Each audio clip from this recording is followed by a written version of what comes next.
Dobar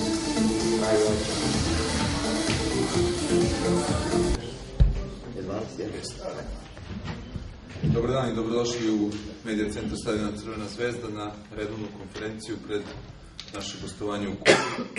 Utakmica se igra u nedelju od 16 časova na terenu koji je posljednjih nekoliko godina vruć za Crvenu zvezdu. Vaši sagovornici Robert Plasinečki i Nikola Petković, pa za početak očekivanja šefa struke. Izvolite.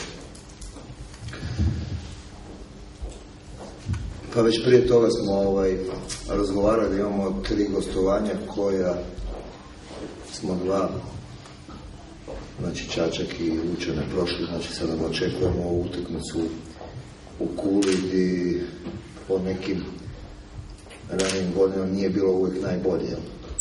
Tako da sigurno nas očekuje jedna teška utakmica, ali ja mislim da opet je Zvezda favorit i da će, ako bude igrala kao što je igrala do sada, zadnjih 2 utakmice, mislim da ne bi trebalo biti problem, da smo već uhvatili formu, da igramo dobro i vjerujem da ćemo u Kuli svi igrači dati sve od sebe da se dobije utakmica koja sigurno neće biti ni malo lagana.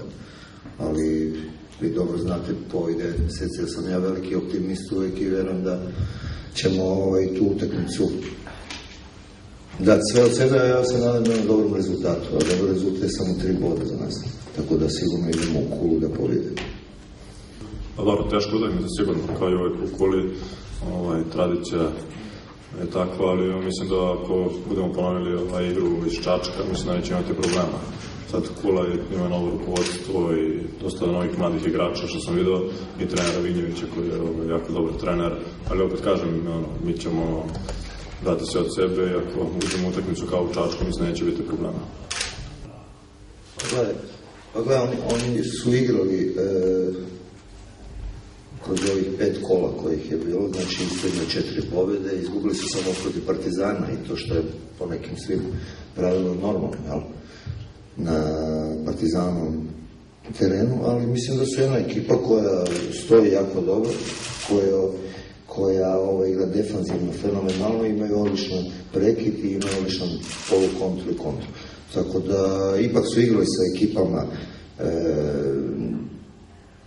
neću reći ovim boljima, nego su igrali sa ovim ekipama koji su tu negdje kao i oni, tu su pobeđivali. Bili smo u Čačku je vodio, zapravo u Kuli protiv Borca, vodio je Borac 0-1, imao 200% šanse da završi utakmicu sa 0-2 i onda vjerojatno bi izgubila utakmicu. Tako da imaju svoje mane, imaju svoje kvalitete, ali ja mislim da Crvena zvezda, opet i ponavljam, ako bude onaka kakva je i kakva je do sada, sigurno da će samo ovisiti rezultat od nama. Ja znam da je tradicija opet na njihovoj nekoj strani, da zadnjih godina nismo dobili, tako je bilo i u Čačku, ali te tradicije mogu da se promene. Ja vjerujem da ćemo to mi promijeniti u nedelju. Nikola, na tebe iznenadio start Hajduka? Pa dobro, iznenadio uvijek neka manja ekipa, tako nazovi manja ekipa, napravi dobar start i to. A što tiče Kule, ja mislim da su oni prevashodno dobar start napravili, što trener ih je, ja mislim, dobro postavio, mislim da su taktički dobro odradili cijel taj deo posla na terenu i mislim da ih to dosta drži u igri. Mislim da taj kompaktna su ekipa, mislim drže poziciju i mislim da im je to najveći kvalitet.